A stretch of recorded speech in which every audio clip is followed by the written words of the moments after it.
read on SK Telecom. Now's the chance for SKT to kind of bounce back in the pick and ban. That's the thing. We talked about how SKT's comp in the last game was just so hard to pull off, because if you didn't get to the carries with Wolf and his ulti on Leona, you couldn't simply take them down.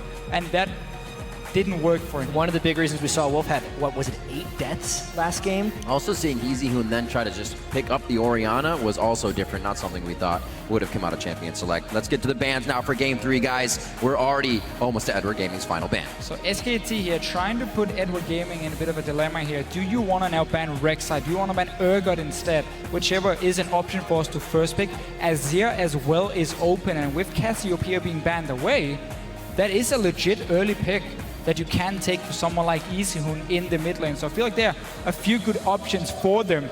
Rek'Sai would be the one we would expect if you look before the series even started. For Pinky here, again, it's the #1 jungle pick for him. But now they can control the Maokai. I mean, it's not to be understated how effective Koro was on Maokai. It was 6-1-20 in that last game.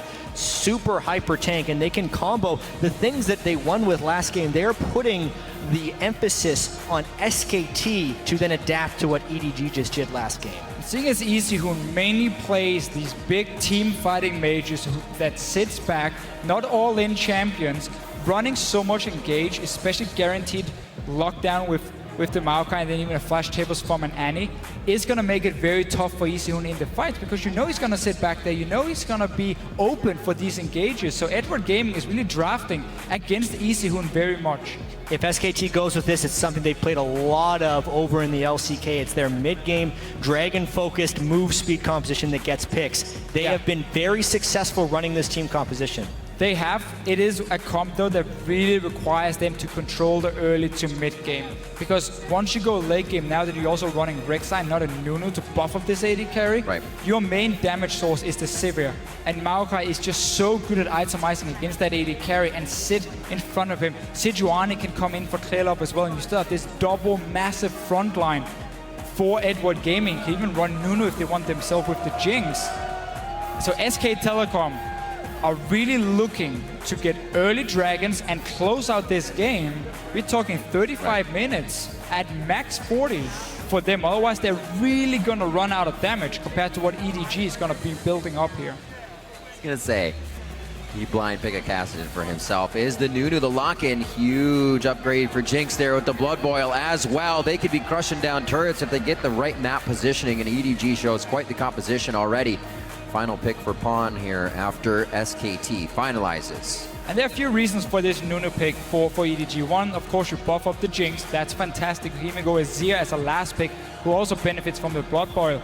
But the vision control Nunu brings against a composition that has to create picks by catching you out is so big for EDG. And the fact that we're going to be seeing a lot of Dragon contests this game. That's the way that SK Telecom is going to try and snowball this one. I really wonder here what Marn is going to use as his top lane pick. He is not a Lulu player. That is a mid lane Lulu for EZHoon. 99% chance right here. And normally SK Telecom wants to run this with a Maokai because it creates picks and can be that big tank lane. A Rumble here does completely change the complexion of this team comp. The thing is, they feel like they need more damage in their comp because they're against double tank, because they only have a Sivir with a Lulu buff. The problem is, once again, you run with a single tank. That's the Rek'Sai against a Jinx and Azir, which is what I would guess at least would be the pick, also with the Nunu earlier being locked in.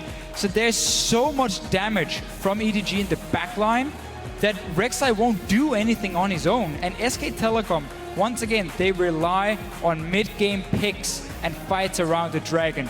If EDG can keep wards down to it, spot where SKT is coming from and not be caught out, and just play somewhat passive, honestly, get to 2 items on Azir and Jinx, they're gonna be more than fine. The team fight potential with the double tank and then the double damage dealers of epic proportions there in Azir and Jinx is a tremendous team fight composition. Then you look at SKT, they have won with this before.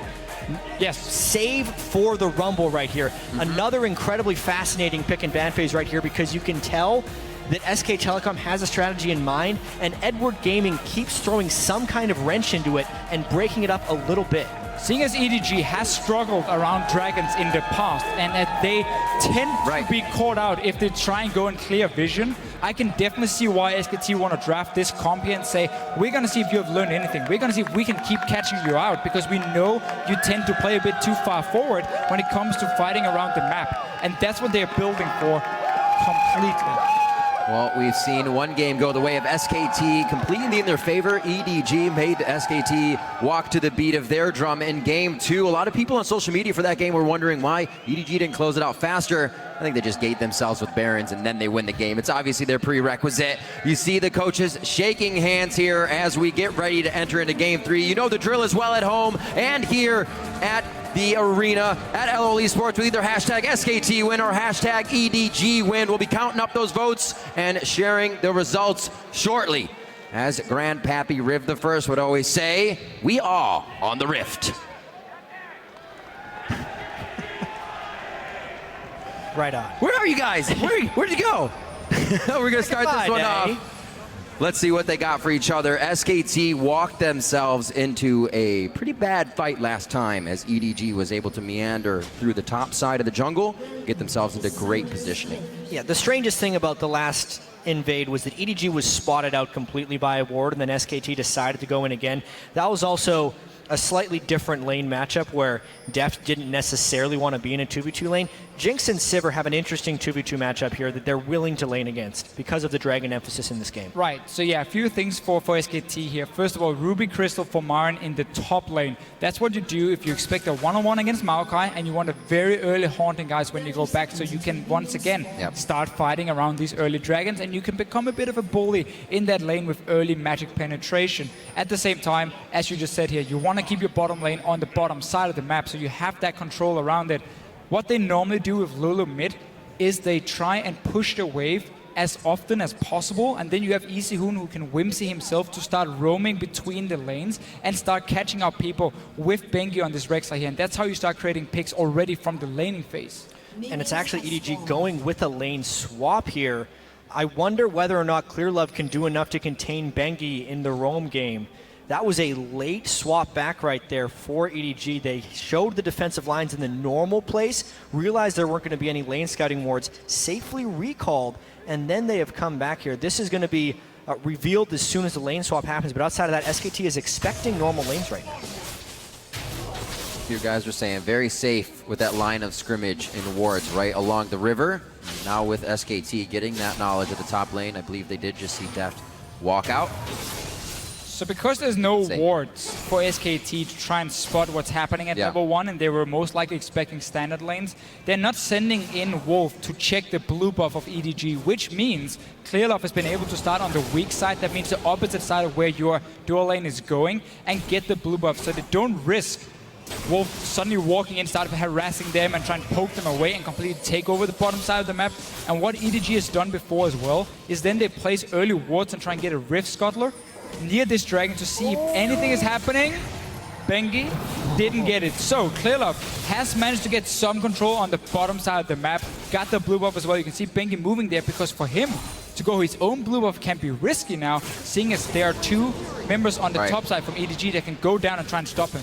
It was just that entire guessing game that EDG was able to win right there. You expect with the defensive line wards and the anti-Jinx being a pretty good lane 2v2 up against Sivir Thresh to go for that lane swap. It's a strategic move that mainly has the element of surprise, but surprise they did, and now they have a real chance of 3-buffing Bengi. Also have a real chance of getting some of those early kills they're they love. They have the Wolf Spirit, however, and they are seeing. This is dangerous. Like going to get a little bit of pressure from Bengi. Smite fight coming out both. Actually, Bengi's is down here from that Wolf Spirit, as we just saw, so not really a smite fight, but still going to try and pressure their buffs. That Ignite is pulled out of some kill pressure from Mako's lane. Flashes, however, are being burned, and SKT are again finding themselves quite down in the beginning of the fight. Pawn and EasyHoon going 1v1 here as we just kind of waltz over to the right, and they both have to flash. No, one summoner spell, sorry, on Pawn's side. EasyHoon has the flash. I very much disagree with Koro teleporting into this blue buff here. He had a free lane in the bottom lane, one-on-one against the Sivir. Same level, you can see the wave down here is even, and he'd already picked up 11 CS. sitting there nicely. He joins in to push them away and try and get a first blood. Let's see what happens now, though, because he needs to get something. Otherwise, he's lost a lot from teleporting out of this lane. Yeah, they already had the teleport bird from the Rumble, and now everyone's deciding to party up here. Nobody cares about the bottom lane. All right, we're going to see who can come out of this one better now. It's pretty much making those adaptations mid-game here. We're only 5 minutes in, and we really don't even have lanes just yet. Koro and Pawn still in the mid lane now as he's low on mana. They need to stop these from going right into the turret. Bang is going to try to make that happen immediately, though. And what pressure here coming in from SKT after that jungle invade from EDG. SKT needs to send someone bottom lane because Immediately. There's a 3-wave stack down there. yeah, what Bang did was the wave was pushing towards him and he just left it there and roamed to the mid lane because he wanted to see if he can join for some of the action. This also means Koro is losing out on so much farm because all these minions have killed a few waves. Now Bang will return down. I think he only lost maybe 1 or 2 of the melee ones, so he's gonna get most of it and the cannon as well. So he will lose some of the farm. But the main thing for him is because Koro teleported away from this lane, he's not been getting a bigger lead over Marin, who was stuck up here in the 1v2 early on. He now has help from the Thresh and he can start picking up some farm. EDG putting so much value on a single blue buff. Great job pretty much all around. Figured Bang would be down in CS. He picked up enough and still equaled out to Deft farming in the top lane. Still just about even in gold as well. So really a lot of summoners and a whole hoopla for the early part of that game. Yeah. Not to get too much. It ends up being kind of even. Although EDG had the opportunity to pull an experience advantage, they just would have had to give the blue buff over, which would allow Bengi maybe some control over that side of the map. But even so, I'm completely on Officio's side right here. Koro could be so far ahead in this game right now, but instead he is just equal with Marn and going with that double thorns. But Clear Level will continue to try and do this invading Nunu. They're potentially falling behind her. They've sacrificed a lot of time in order to try and pull off some of these buff invades. Standard Nunu start with the early side stone, and with them pushing the top lane, one of the reasons EDG did it, first of all, they obviously came late into the lane, so they couldn't build up the freeze at first, but it was also to see if they could force SK Telecom to send someone like Wolf up onto the top side and help Marin. That meant there was no dragon pressure for SKT on the bottom side, so Clearlove has been able to ward it up and keep it warded for the entire early game and make sure no early dragons are going down. But now both top laners picking up quite some farm in these lane swaps here. Wolf is down on the bottom side now. Pawn almost finding himself in a 3-pronged attack from the mid lane, but it looks like they're going to get a rotation towards the top side here. Mako just on the backside of Deft. Going to force him out of that. They're still going to follow with the stun, the flash, and entry. Marin overheats in the beginning of the fight and adds some good damage to Deft, but they are going to follow up with a bit of rocket damage here, winning that trade. I almost feel like Mako thought that Deft still had his chompers. That's the only reason you would flash for CC if you thought you could chain it, but instead he just burns his flash and the rest of the SKT lane walks away and his ignite. Yeah. So that's a thought burn for not that big of a gain. Maybe they try and dive him now. No ignite. Push him off the turret at least. Oh, Mako grabbed the aggro. Marin could go down here. Looks like Mako makes it out alive. Bengi is trying to do what he can to keep that aggro onto Clearlove and in range. And it is not going to be enough. One last caster minion. He is low, but he is not dead until he gets a snowball to the face coming in from Clearlove. Pawn getting towards the top side. Gets himself out alive as he chugs a potion. That dive was so beautiful. EDG knew exactly what they were doing. Mako tanked the tower at first, Stayed got the last hit, and then Clearlove eats a minion, so he takes another hit, and he stays there, and that's enough for Dev to get a second hit in onto Bengi, and in the end he goes down to Clearlove. Let's see this again here. This is so well played. Look how they are tanking the tower and they're keeping full control of it. Mako takes another one before he steps out of the tower. Then you look at Clearlove. He eats a minion, can take another hit. That one hit is enough for Deft to hit Bengi another time, and then Clearlove can finish him. Flash snowball at the end. Like you said, Officio, perfect execution. EDG is the turret diving team. They specialize in that when they're able to get aggressive. They have to tower dive. It's such an accelerated game. That's one of the main things that can create conflict and strategy in those ones. Wow, ultimate burn by Marin, so now he can't stop the dive. Mako's Annie is everywhere. Another game. Will they keep focus onto Marin? The lantern from Wolf.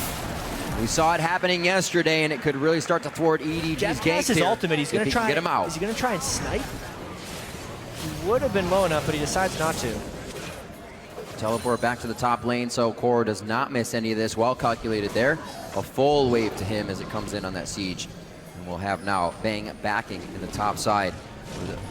Not much gold. He's going to spend it out, get an Avarice. So EDG making up for that early teleport here. Koro has now been just sitting and farming in the lane while they went up to dive onto Marin. He lost a lot of minions on the tower, went down for it as well. First Dragon, EDG has kept control on the bottom side, and they just kept pushing aggressively on the top, trying to pull as many members from SKT up there as often as possible. They are playing this early game very, very well.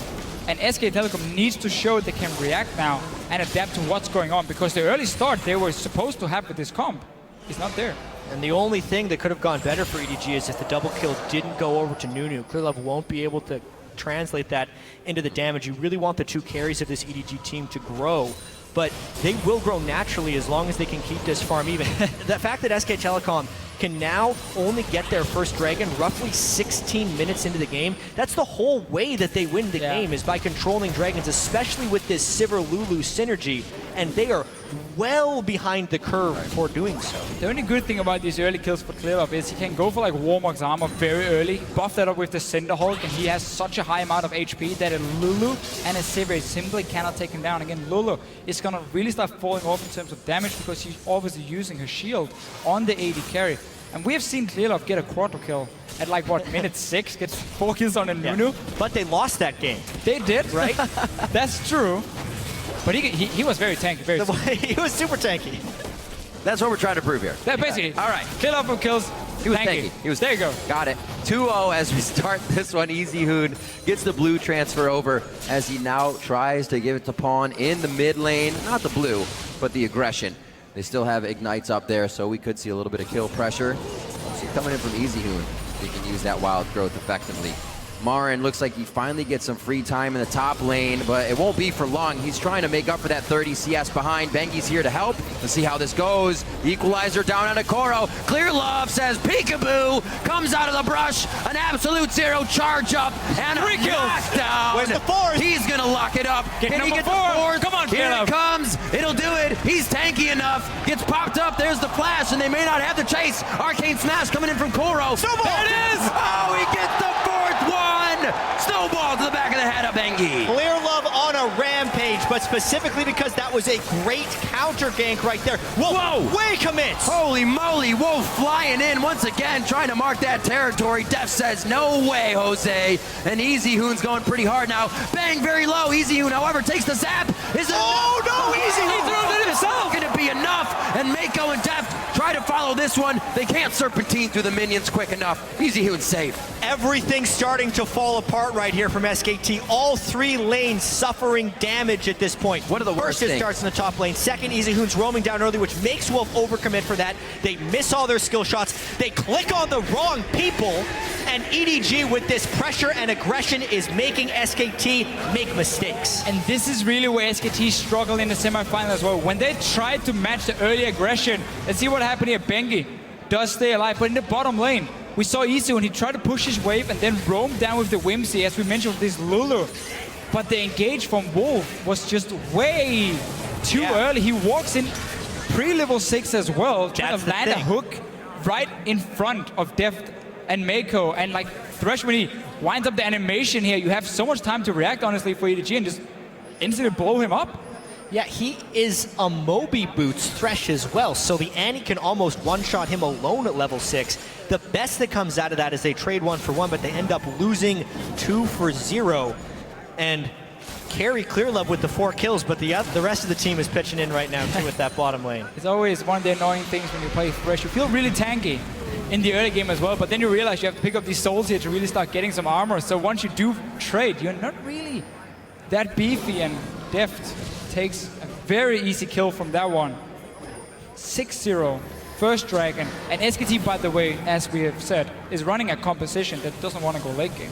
Right, really working against them on this. Big force, 5 people bottom lane. Pawn also over the wall with shifting sands. It's right onto Koro. They're looking to lock down the bottom lane though. He almost tried to walk past Bengi. They definitely have their eyes on Bang.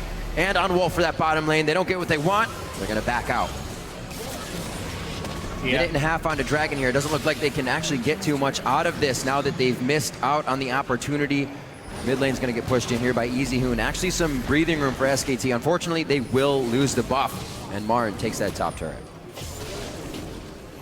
Basically just a turret trade right there. SKT trying their best to hold off on any real conflict unless they have a big numbers advantage in the fight. They do have a numbers advantage in this fight until Pawn gets here. Here's EasyHoon. Nice glitter lance to slow down the 3 members of EDG. Don't have too much vision in this brush though. SKT's blind there. Cannot go into it with Clear Love having his ultimate up. It's pretty tanky Nunu. Yeah, pretty tanky. Hey, 4 kills. Good for you, Clearlove. Good for you. Let's see what he builds in this game. I mean, Locket against double AP, especially against a Rumble, is fantastic. The earlier you get it, even better for your team. But you can also just be greedy and go for that Warmugs and just run around with like 3.5k HP. Look at the animated carry and just laugh at him. We also have to remember, again, SKT was up against this against Fnatic all the time, being down in the early game, but still being able to make things happen from 10, even 15, 13,000 gold behind. SKT was still in the game. Big difference though is Fnatic in those games would run these comps here that really also shine in the mid game. So once we got later on, the gold lead meant less and less because of just the items and the champions you had.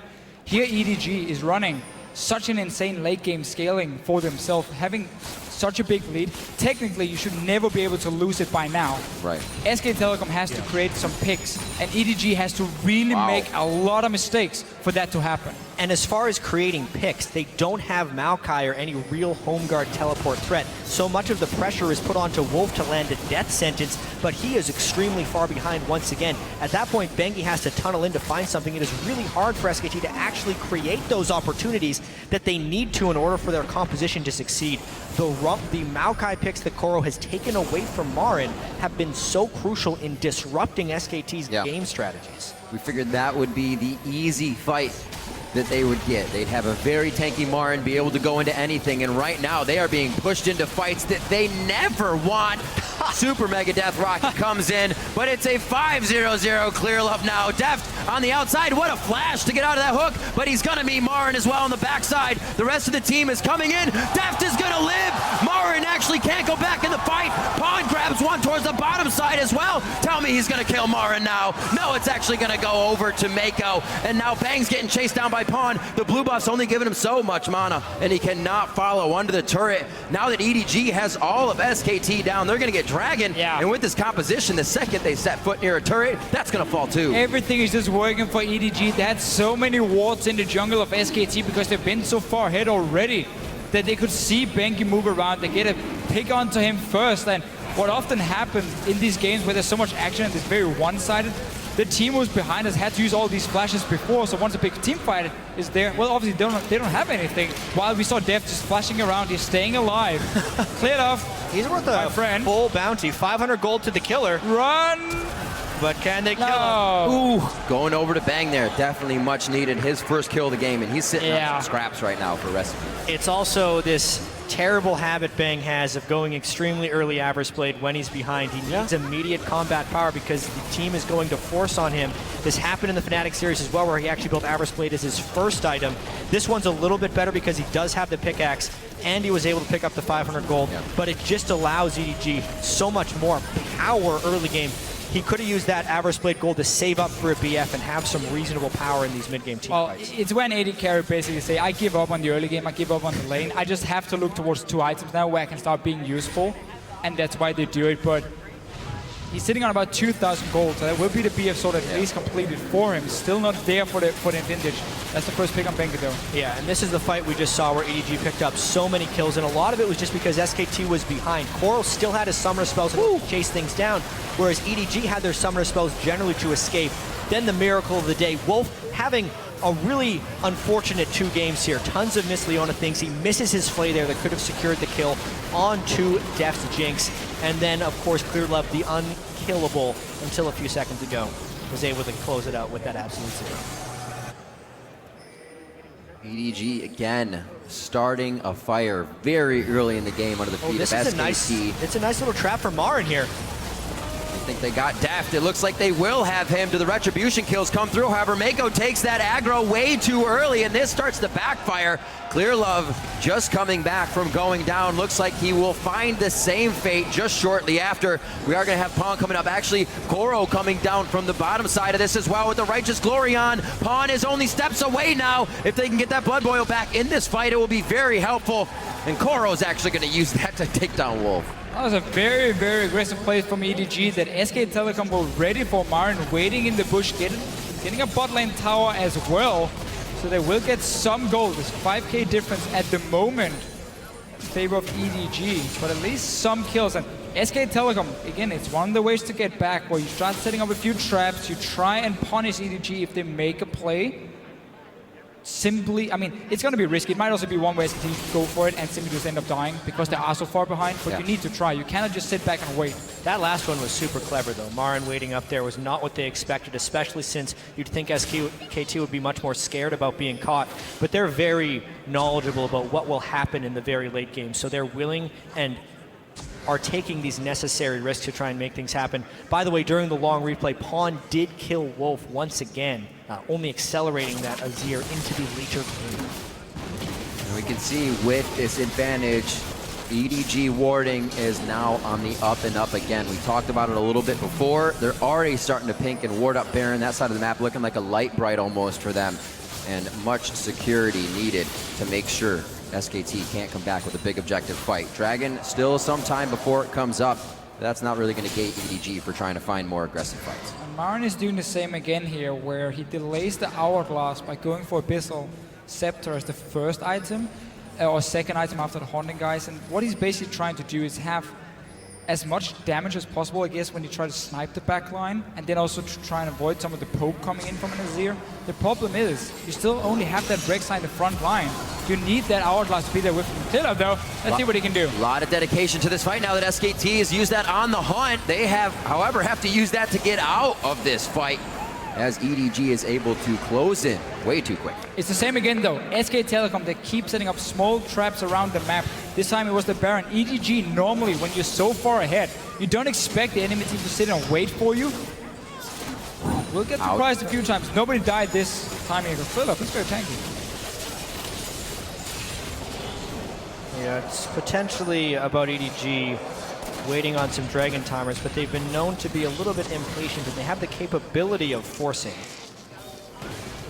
SKT staying power in numbers now. We are going to see Wolf back, so they may start to back a little bit themselves. You can see Bang heading towards the bottom side here. A minute on to Dragon. On. Items ahead already. 2 items in his inventory. Yeah, it's a little bit ahead. A full death cap over Easy Hoon. Just a little Lulu. bit. Just a little bit. And there's really nothing to stop him on the side of SK Telecom. Yeah. They need to basically have Pawn sitting on top of an equalizer while they have him in a death sentence. Wolf continually in trouble. Thought he had enough safety at least with Easy Hoon being there. Pawn getting in with the flash. Emperor's Divide to throw Easy Hoon right back into the fray. Double kill for Death. And immediate pings onto the Baron after they're able to get those picks. Pawn flashing for the Emperor's Divide, gets him back right there. Basically just using what's got them here, and now just zoning out the choke points. If anything tries to steal this, it would be Rek'Sai with the Rumble ultimate once again. EDG absolutely on a tear here once again coming into game 3. They have lost no momentum from game 2, and SKT has not found a way to adapt yet. And they finally got to move around the map and not walk into a trap. Saw that SKT adjust position normally, and then they instantly just go down, force a fight on them, get 2 kills. Gives the Baron as well. Bang, it's not going to do a whole lot of damage with the Boomerang. Another Dragon for EDG coming up. SKT is around. There's a flash coming in. Gonna have to take the fight. If the fight is right on top of your head, they take down Bengi immediately. And that timer that SKT was looking for has pretty much run out for this composition to turn on. EDG on fire here as they grab Dragon number 3. 15 kills into this game and a 7,000 gold lead. And EDG, aside from just having that great draft phase, in our opinion, because of the late game scaling, it's the way Clear Love played in the early game. There was that interesting moment when Koro tried the teleport for the blue buff at the start of the game, but if anything, that splits and makes sure Bengi can't snowball any of the lanes. Because if we look at these lanes individually with Rumble, Lulu, and Sivir, they're not doing anything without the assistance of Bengi. So when Clearlove shut him down, the rest of EDG could use their skill to take over. Oh, he flashed on the lantern, but he could not get it because everybody also huddled around the campfire. Bang goes down. Wolf, they're just trying to stop EDG from getting any closer here, throwing a few deterrents, but EDG is not really worried about anything they're facing at this point. The Wolf Spirit's gonna find them out. They easily are able to take down the blue buff here, and this is where we gotta see EDG start putting their foot down. SKT wants to do the same. So tanky. They may find themselves a fight they don't want. Marin overheats right in the middle of it. Vengeful Maelstrom is just completely stopping hardly any damage from hitting Clearlove. Deft in a bad spot, flashed into the pit by himself there, and he's almost staying alive. It is Marin that's gonna be able to take him down, but SKT has lost 3. Now 4 members in the quadra kill for Pawn. Bang's the only one that's not there. We keep seeing SK Telecom just trying to get a few picks or a few kills here and there to try and get back in the game. They know how far behind they are, and EDG just has so many ways they can play this game out. They have great siege, honestly, to take down towers with Azir and Jinx. They have a Maokai who can just push down a lane on his own, teleport in behind for a flank if he wants to. There are multiple ways for EDG to play out this game. And at this point, there is just no damage coming out of the SKT team since they've fallen behind. EZHoon doesn't even have his second major item. Bang did just finish his Infinity Edge, but that's at the point that we're seeing 3,000 health on multiple tanks for the EDG side, not to mention the locket for any equalizer damage that would be coming in to hit the team. Everything going in EDG's favor. This fight once again, Deft actually was staying alive here. You can see what SKT is thinking because 2 guys from EDG is coming back from the base. So it's only 3 guys for EDG, but they're still so tanky with the Nunu Maokai, and Deft does have good damage already. And once he goes down, well, the next guy just enters with even more damage, honestly, and ends up cleaning house. Clearlove and Koro still staying alive.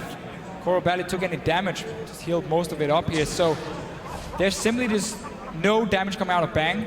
And also Marin, with his build, the fact he can't stay in the front line with Bengi, even had it been like even in gold or somebody even here, it would have been very hard for SKT to play these fights unless they get the correct pick onto one of EDG's carries.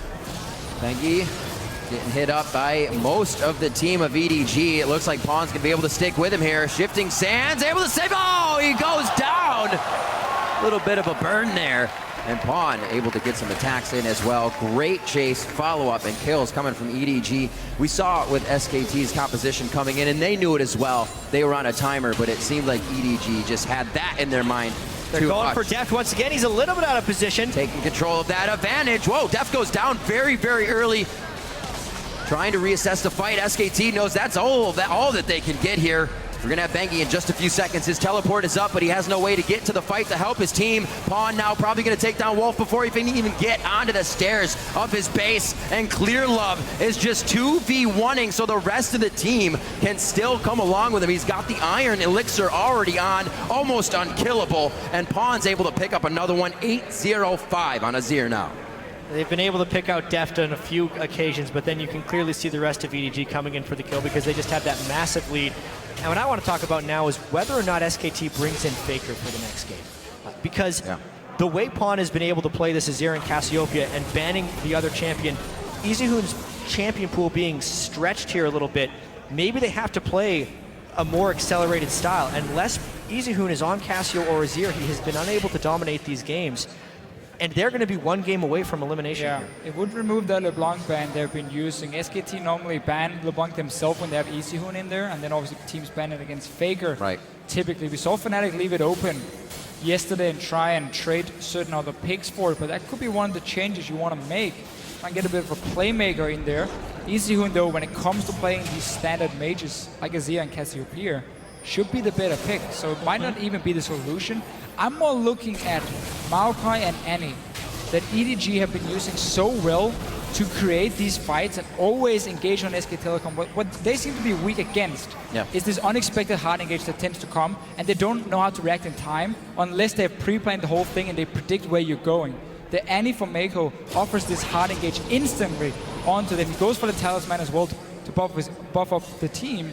I think that's one of the things you have to target and remove. If you're even an eye shot of EDG, you're caught. The Talisman of Ascension along with the Righteous Glory is something they go for immediately. Like you're saying with that Maokai and Annie. Once again, the Talisman of Ascension burned out there. Righteous Glory, if they even need it to keep on the follow. And at Pawn coming up with another kill as he flashes forward with his soldiers. And they're going to have to get off of that cooker. The red carpet's laid out, but EDG wants none of it. And they're just going to be able to start pushing here. They're fighting in between turrets. And SKT can't really give anything back to him. Easy Hoon gets knocked back by Emperor's Divide. That's going to be Koro picking up a kill. And EDG are now 2 turrets deep, diving SKT in their base. 28-5, 30 minutes in. EDG doing whatever they want at this point.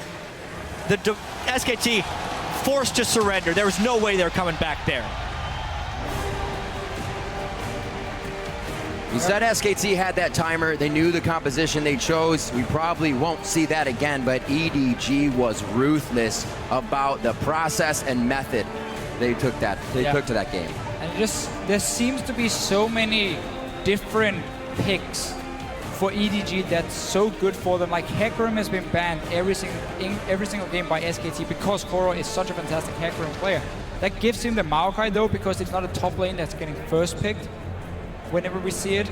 Rek'Sai has been now first pick for Benki in this game. He was shut down in the start, and because EDG are lane swapping around and forcing so many fights, Benki never gets to play the game where he sits and ganks. Yeah, Mako's Annie has been, it's almost like EDG was saving things in the group stage and in the semifinals. I think they were. Because Def's Jinx, Mako's Annie, 2 of the biggest impact picks in this entire series. Yeah. They had an easy time with AHQ in the semifinals. Their first game against SKT, it seemed like they were just saving everything. We're not going to be seeing Deft playing Tristana again at this entire tournament, and they're really putting on a performance in these last 2 games.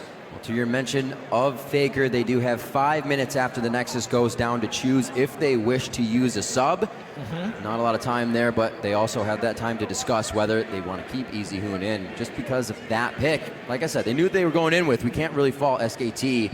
They tried a very tough composition against a very strong EDG. And the interesting thing about this is it's not like Easy Hoon played a poor laning phase in game 1 or 2. He did a lot of really impressive things. It's just this game in particular is when they really looked lackluster, but that was because EDG was all over the map. It's the same thing we've seen other teams do